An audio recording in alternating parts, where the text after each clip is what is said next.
आपला सर्वांचाच लाडके मोहम्मद रफी यांचे इक्बालजी परम भक्त आहेत। रफीजींची गाणी गाऊन रफी साहेबांप्रती असलेली निष्ठा ते कायम व्यक्त करत असतात। संगीत सेवेबरोबर समाज सेवाही इक्बालजी खूप मोठ्या प्रमाणात सामाजिक कार्यांद्वारे करत असतात। सुभाष जी ने कुछ देर पहले अभी कहा था कि मेरी दिली तमन्ना थी कि यहाँ के हम सिकंदर इस पुस्तक का प्रकाशन सबा जी और राजू जी के हाथों से हो।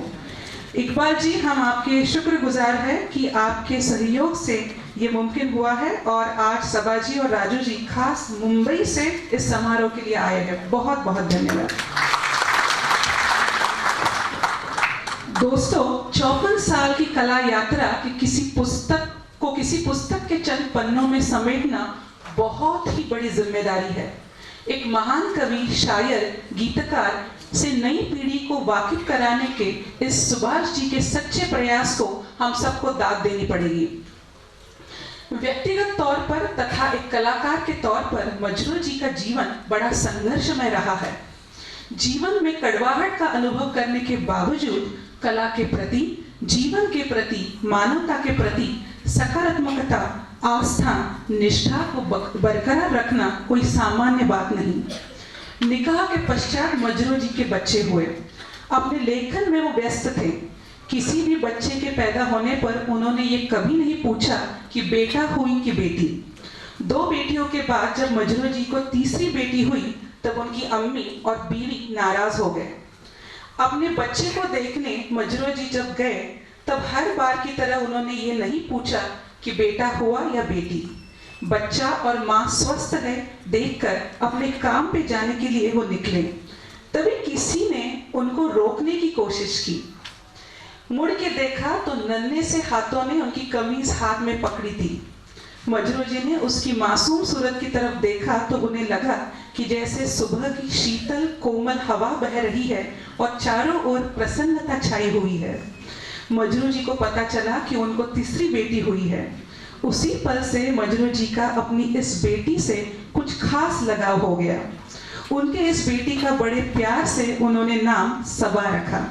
सबा यानी सुबह की शीतल कोमल प्रसन्नता का एहसास दिलाने वाली बहती हवा। यूं तो मजरू जी को अपनी हर औलाद से प्यार था, पर सबा के साथ उनका रिश्ता खास था। सबा उनके काफी गानों की प्रेरणा थी। मैंने सुना है कि एक बार मजरू जी घर में कुछ लिखने की कोशिश कर रहे थे। शाम का समय था लेकिन कुछ बात बन नहीं रही थी। कुछ देर में छोटी सबा अपने स्कूल से वापस आई। उसको देखते ही मजरू जी लिख पड़े, ये कौन आया रोशन हो गई महफिल किससे किसके नाम से, मेरे घर में जैसे सूरज निकला है शाम से। बाद में यही गीत 1966 की फिल्म साथी का एक गीत बन गया जो सिमी गरेवाल जी पर चित्रित किया गया था। सबा जी, मजरू जी आपके अब्बाजान हैं। मजरू जी का जिक्र मैं थे कह के नहीं करूंगी क्योंकि आज भी उनके हजारों अनमोल गीतों, कविताओं के रूप में हमारे बीच वो है। सबा जी, उनके काफी गीतों में सबा इस शब्द का, सुबा जी ने भी कुछ देर पहले कहा था कि सबा इस शब्द का बहुत सारे गानों में उन्होंने इस्तेमाल किया था। और सबसे पहले सुबा जी ने भी इस गीत की याद हमें दिलाई। ममता फिल्म का गाना, रहे न रहे हम महका करेंगे बन के कली बन के सबा बागे वफा में। उनके इन्हीं शब्दों पर गौर करते हुए हम ये कहेंगे कि मजरू जी, आप सबा जी के रूप में हम सब के आज बीच में हैं। और सबा जी, आपके आने से आज की ये शाम महक रही है, प्रसन्न हो गई है।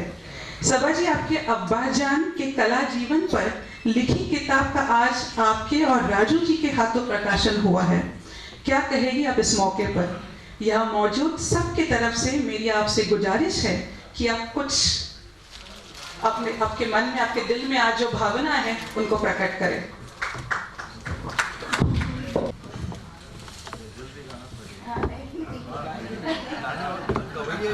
सुबा जी, हमने ये सुना है कि मजरू जी की गजलें और बहुत अच्छी गाती है, तो हमारी आपसे गुजारिश है कि आप चंद लाइनें हमको सुनाएं। ये मजरू साहब की गजलें पढ़ती थी मेरे लिए शादी से पहले। तो वो ही सुनाएगी। पहली गजल सुना देते हैं। मुझे सहल हो गई मंजिलें, वो हवा के रुख भी बदल गए। मुझे सहल हो गई मंजिलें, वो हवा के रुख भी बदल गए। तेरा हाथ हाथ में आ गया, ये चराग राह में जल गए। और हम क्या कहें, बस हम यादव जी के बहुत शुक्रिया। हाँ बहुत आप हाँ ज़रूर कहेंगे। पहले तो हम आपके शुक्रिया अदा करें कि आपने हम लोग को बुलाया, इतना याद किया, और इतनी खुशी हो रही कि आप सब हमारे अब्बा को इतना मान देने के लिए यहाँ हमारे साथ हैं।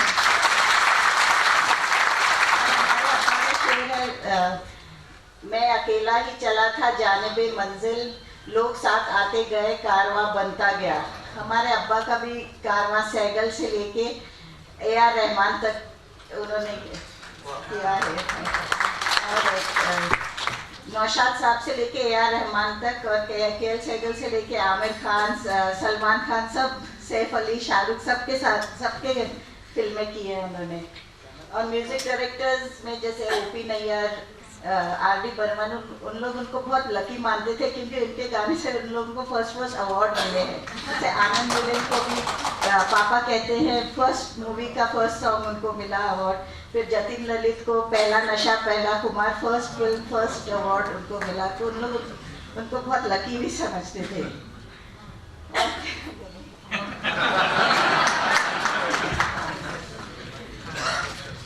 मैं कुछ मजरू साहब के बारे में जिक्र करता हूँ क्योंकि मैं भी उनसे बहुत नज़दीक था, उनके कामकाज के बारे में, और थोड़ा लाइटर वर्जन। जब भी कुछ वो परेशान होते हैं या कुछ उलझनों में होते हैं तो फ़ौरन घर आते थे नौशाद साहब के पास, उनसे बैठ के बातें करते थे, उनकी राय लेते थे।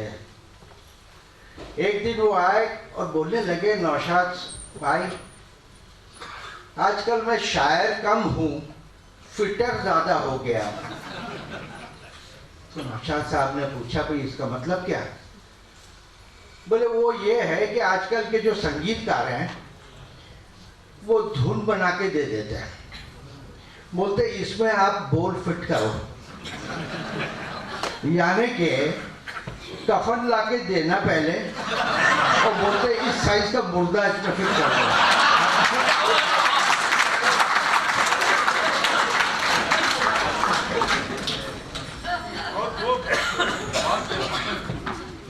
हाँ और कुछ बोलना है?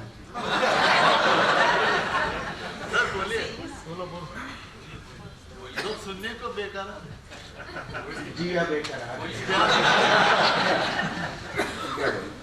एक वाकया सुनाता हूँ मैं आपको, शायद तो इल्म नहीं होगा कि शुरू में कारदार प्रोडक्शन में नौशाद साहब थे। मजरू साहब, शकील साहब, खुमार बाराबंकी को एक मुशायरे से लेके आए नौशाद साहब, उनको वहाँ परमानेंट एज अ राइटर रखा। वैसे ही बहुत सारी सिंगर जैसे उमा देवी, जिनको आप टुम टुम के नाम से जानते हैं, रफ़ी साहब, श्याम कुमार जो विलेन का रोल करते थे, काफ़ी सिंगरों को परमानेंट बेसिस पे रख लिया। सुरैया जी भी थी उसमें। तो स्टूडियो का एक दौर है जो अपने डैनियल साहब जानते हैं, हर 10-10 मिनट के बाद में चाय आती है।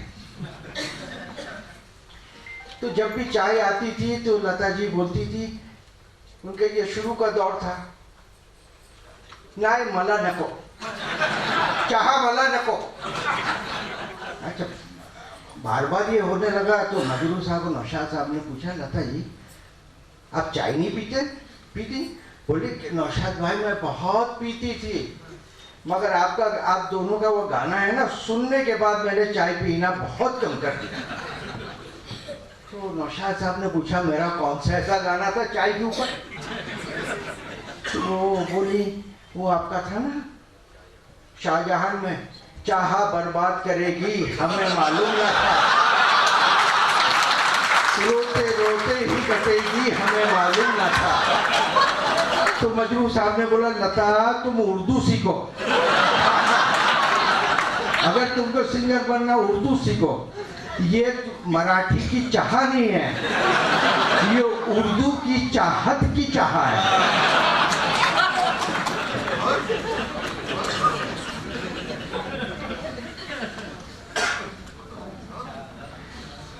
के.एल. सहगल साहब का बहुत ही मनपसंद ये गाना था, जब दिल ही टूट गया हम जी के क्या करेंगे। ये उनकी आखिरी फिल्म भी थी और ये इस गाने से इतना मुतासिर हुए, वो उनका जीवन का सब में बेस्ट गाना वो उसको मानते थे। तो उन्होंने ये वसीयत की थी, जब मुझे शमशान घाट लेके जाओ तो ये गाना बजता हुआ जाएगा। तो वैसे ही हुआ। सर पे ग्रामाफोन उस जमाने में चाबी वाला होता था, वो रख के लोग लेके गए, वही गाना बजता रहा, जब दिल ही टूट गया हम जी के क्या करेंगे।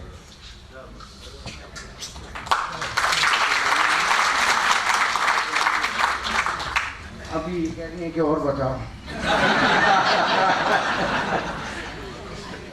मजरू साहब को तो आप एज ए लिरिसिस्ट जानते हैं, मगर शायर भी बहुत ही ऊंचे दर्जे के हैं। उनकी जो कुछ शायरी ऐसी है, अभी जैसे कि साथी फिल्म का जिक्र हुआ था, मैं बताता हूँ। नौशाद साहब के साथ इनका पहला शुरुआत हुई थी शाहजहान। शाहजहान के बाद में अंदाज, ये दोनों म्यूजिकली सुपर डुपर हिट। उसके बाद में गैप आ गया। वो गैप की वजह ये थी कि उस जमाने में ये प्रोग्रेसिव राइटर का ग्रुप बना, कुछ कम्युनिज्म की तरफ ये लोग खिंच गए, तो ये सब अरेस्ट हो गए। इसमें मजरू साहब थे, कैफी आजमी, साहिर थे, बर्रा साहनी थे और भी बहुत सारे लोग थे।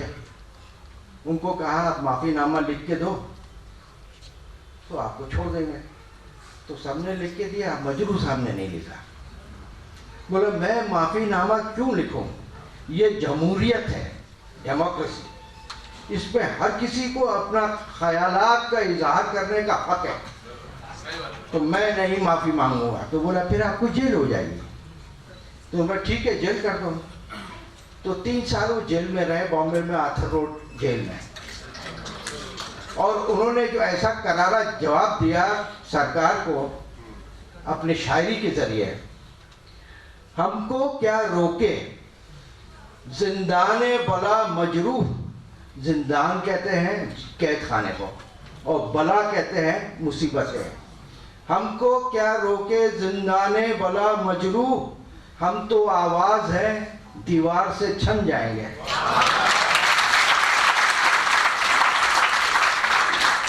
फिर करीब 20 साल के बाद में फिर साथ हुआ नौशाद साहब का और मजरू साहब का। फिल्म थी साथी और इत्तेफाक से उसी फिल्म से हम दोनों का भी साथ हुआ।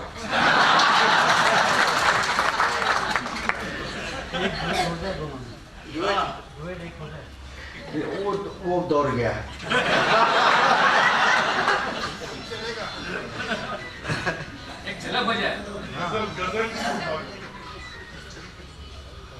हाँ देखिए, मजरू साहब की कुछ विटीनेस थी, बहुत विटी आदमी थे। ऐसा विटी आदमी मैंने देखा नहीं कभी, ना सुना। अब ये बता रही है वो वाकया बताओ। अलीगढ़ यूनिवर्सिटी में मुशायरा था। मजरू साहब ऊंची चोटी के शायर थे, तो जो ऊंचे चोटी के शायर होते हैं उनको आखिर में पढ़ने के लिए खड़ा करते हैं ताकि ऑडियंस बैठे रहे। अच्छा, उनकी शायरी जो होती थी वो फारसी ज़बान ज़्यादा होती थी। जैसे फॉर एग्जांपल मैं एक शेर पढ़ता उनका, मुझे लगता कोई समझ नहीं पाएगा। सुतूनेदार पे सरों के चराग रखते चलो, जहां तक जुल्म की सियाह रात चले। नहीं समझा नहीं, इस टाइप की थी। तो ये उसका मतलब ये बताएंगे। हमको क्या जुनून सिखलाते हो, हम ते परेशान तुमसे।